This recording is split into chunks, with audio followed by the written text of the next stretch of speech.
Welcome to veggie சமையல். இன்னைக்கு நாம இஞ்சி சொரசம் எப்படி பண்ணணுங்கிறத பார்க்கலாம். இதை இஞ்சி சாறுன்னு கூட நம்ம சொல்லிக்கலாம். இஞ்சி சொரசம் பண்றதுக்கு ஒரு 40 கிராம்ல இருந்து 50 கிராம் வரைக்கும் இஞ்சிய தோலெல்லாம் நீக்கிட்டு நல்லா கிளீன் பண்ணி எடுத்து வச்சிருக்கேன். இதை நம்ம ஒரு ரேண்டமா முதல்ல கட் பண்ணிட்டுலாம். சின்ன சின்னதா கட் பண்ணணுங்கிறதுல ரேண்டமாவே கட் பண்ணிக்கலாம். இப்ப ரேண்டமா கட் பண்ணின இஞ்சிய மிக்சி ஜார்ல போட்டுடலாம். அதுலயே ஒரு டேபிள் ஸ்பூனுக்கு கொத்தமல்லி விதை எடுத்து வச்சிருக்கேன், அதையும் போட்டுக்கலாம்.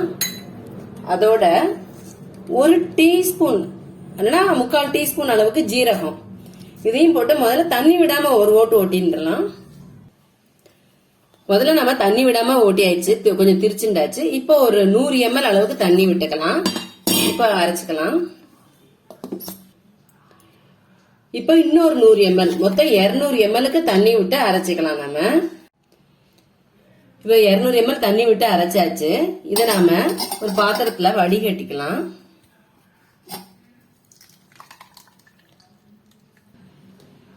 இப்போ இஞ்சி வடிகட்டி எடுத்து வச்சிருந்தாச்சு. இப்போ நான் இஞ்சி சொரசம் பண்றதுக்கு நான் கருப்பட்டி தான் யூஸ் பண்ண போறேன். கருப்பட்டியை வச்சுதான் இஞ்சி சொரசம் பண்ண. பொதுவாகவே கருப்பட்டி, வெல்லம் இந்த மாதிரி இதை வச்சுதான் நம்ம இஞ்சி சாறு எடுக்கணும்.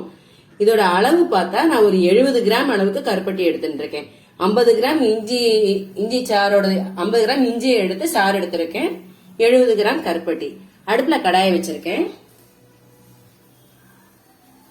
கடாயில ஒரு 1/2 டம்ளர் அளவுக்கு தண்ணி விட்டுக்கலாம். தண்ணி விட்டுட்டு நம்ம கருப்பட்டிய அதுல போட்டுடலாம். முதல்ல கருப்பட்டியில இருக்கிற கல்லு தூசி எல்லாத்தையும் ரிமூவ் பண்ணிக்கணும். அதனால கருப்பட்டி கரையை விட்டு வடிகட்டி எடுத்து வச்சுடலாம். இப்ப அதே கடாயிலேயே வடிகட்டின கருப்பட்டி தண்ணியை விட்டுக்கலாம்.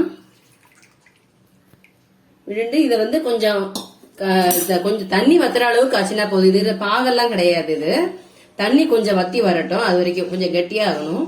அது வரைக்கும் இதை காய்ச்சின்னு இருக்கலாம். இப்ப கொத்தமல்லி விதை, ஜீரகம், இஞ்சி இது மூணுமே மருத்துவ குணமுள்ள ஒரு சாமான்.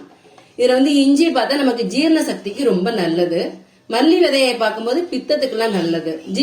ஜீரகமும் ஜீரண சக்திக்கு ரொம்ப நல்லதா இருக்கும். இந்த மூணுமே சேர்த்து நம்ம இஞ்சி சாரா எடுத்து குடிக்கும் போது உடம்புக்கு அவ்வளவு நல்லது. இத மாசத்துக்கு ஒரு தடவை நம்ம குடிச்சிருந்தாலே போதும். கொஞ்சம் நல்லா கெட்டியா இருக்கு பாத்தீங்க இல்லையா? இந்த அளவுக்கு இருந்தா போதும்.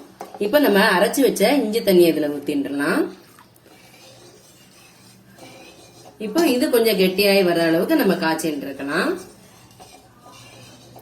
நமக்கு இஞ்சியோட காட்டை உங்களுக்கு அதிகமா வேணும், அப்படி இனிப்போட காட்டை கம்மியா வேணும்னா 50 கிராம் இஞ்சிக்கு 50 கிராம் கருப்பட்டி எடுத்துக்கலாம். அப்படி இல்லைன்னா வெல்லம் எடுத்துக்கலாம். கொஞ்சம் அதிகமான திதிப்பு வேணுங்கும் போது 70 கிராம். இதுக்கு மேல ரொம்ப அதிகமா போட்டா அது ரொம்ப திதிப்பாயிரும். இந்த அளவுக்கு இருந்தா போதும்.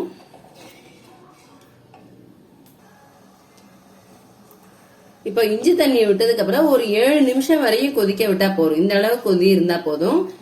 இப்ப நம்ம அடுப்பை அணைச்சிட்டு இதை ஒரு பாத்திரத்துல மாத்தின்றலாம். இப்ப இதை ஒரு பாத்திரத்துல மாத்தினதுக்கு அப்புறம் நான் அதுல ஒரு மூடி எலுமிச்சம்பழம், பெரிய எலுமிச்சம்பழம் ஒரு மூடி எலுமிச்சம்பழத்தை அதுல புழிஞ்சுக்கலாம். சின்ன எலுமிச்சம்பழம் இருந்தா ஒரு எலுமிச்சம்பழம் புழிஞ்சின்றலாம். அதுக்கப்புறம் நான் ஒரு டீஸ்பூனுக்கு தேன் வச்சிருக்கேன். இது ஆப்ஷனல், இருந்தா யூஸ் பண்ணிக்கலாம். எங்க இடத்துல நான் விட்டு குடிப்போம். ஒரு டீஸ்பூன் அளவுக்கு தேன் விட்டுக்கலாம். இப்ப எல்லாத்தையும் ஒன்னா நல்லா மிக்ஸ் பண்ணிக்கலாம். இந்த இஞ்சி சாறை குழந்தைங்கள்ல பெரியவங்க வரைக்கும் எல்லாருமே குடிக்கலாம். அதாவது குழந்தைங்கன்னா சின்ன குழந்தைங்களுக்கு எல்லாம் கொடுக்க கூடாது. எல்லாமே சாப்பிட்டு ஜீரண ஆகிற வயசு வருது இல்லையா, ஒரு 10-15 வயசு வருது இல்லையா, அவங்கல பெரியவங்க வரைக்கும் எல்லாருமே குடிச்சுக்கலாம். இது மாசத்துக்கு ஒரு தடவை இந்த மாதிரி இஞ்சி சாறு எடுத்து குடிச்சா நல்லது. அதாவது இதுல ஒரு 1/4 டம்ளர் எடுத்து குடிச்சா போதும். நிறைய குடிக்கணுங்கிறது இல்ல, 1/4 டம்ளர் அளவுக்கு எடுத்து குடிச்சிருந்தா போதும். அதே மாதிரி இந்த இஞ்சி சாறை நம்ம காலையில வெறும் வயிற்றுல குடிக்கிறது ரொம்ப நல்லது. சாப்பிட்டதுக்கு அப்புறம் குடிக்கிறத விட வெறும் வயிற்றுல குடிக்கலாம். நீங்களும் நான் சொன்ன மெத்தட்ல இந்த இஞ்சி சாறை ட்ரை பண்ணி பார்த்துட்டு உங்களோட கமெண்ட்ஸை மறக்காம ஷேர் பண்ணுங்க. வெஜ்ஜி சமையலுக்கு சப்ஸ்கிரைப் பண்ணுங்க. வேறொரு ரெசிபியை மீண்டும் உங்களை நான் சந்திக்கிறேன். நன்றி, வணக்கம்.